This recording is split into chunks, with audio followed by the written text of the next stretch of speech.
Oke, ngaji nih. Ada pertanyaan dari kakak Naufal, katanya teteh tolong diterangkan tentang gadai sawah atau ladang. Baik, bismillahirrahmanirrahim. Kakak Naufal, menggadai itu adalah meminjam sejumlah uang dengan jaminan atau dengan anggunan ya, dimana jika pada saat jatuh tempo yang ini meminjam tidak dapat membayarnya, maka ini bisa dijual ya, ladangnya atau sawahnya untuk melunasi hutangnya seperti itu. Nah, kalau di dalam istilah fikih menggadai ini dikatakan dengan istilah rohnu pakai hak besar. Orang yang menggadaikannya ini disebutnya rahin.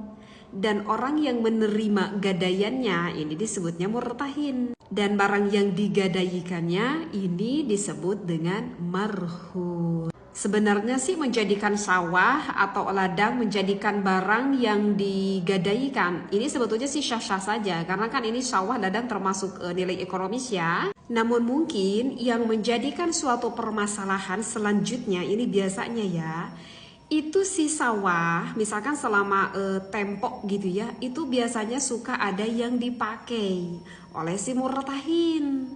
Murtahin itu yang menerima gadaian tadi ya. Misalkan nih contoh ya, sama teteh contohkan biar paham.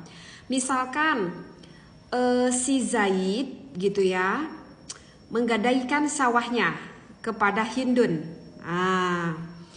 Kepada Hindun. Misalkan jatuh temponya itu selama 6 bulan gitu ya. Nah, itu si sawah atau itu si ladang sama si Hindun itu dimanfaatkan selama 6 bulan tersebut. Nah, ini yang menjadikan suatu permasalahan biasanya. Dan ini bagaimana, boleh nggak sih sama si Hindun ini ladangnya atau sawahnya kita manfaatkan? Maka ini hukumnya itu adalah ikhtilafiyah. Ada beberapa perbedaan pendapat ulama ya. Nanti kita bisa dilihat penjelasan ini ada di dalam kitab Al-Fiqhu ala Madhahibul Arba'ah, juga ada yang menjelaskan tentang ini, penggadaian ini. Menurut sebagian pendapat ulama bahkan ada yang sampai mengharamkan jika kita memanfaatkan barang tersebut. Ada juga ulama yang mensyubhatkan, tidak sampai kepada haram tapi syubhat ya. Tetapi ada juga ulama yang memperbolehkan. Nah, ini yang akan dibahas sama teteh yang memperbolehkannya itu. Sebetulnya ya, kalau di dalam kitab Madhahibul Arba'ah, mayoritas para ulama itu menghukuminya diperbolehkan. Tetapi ada satu syaratnya. Dengan syaratnya dimanfaatkannya itu tidak tidak boleh masuk ada ucapan itu di dalam ketika akad.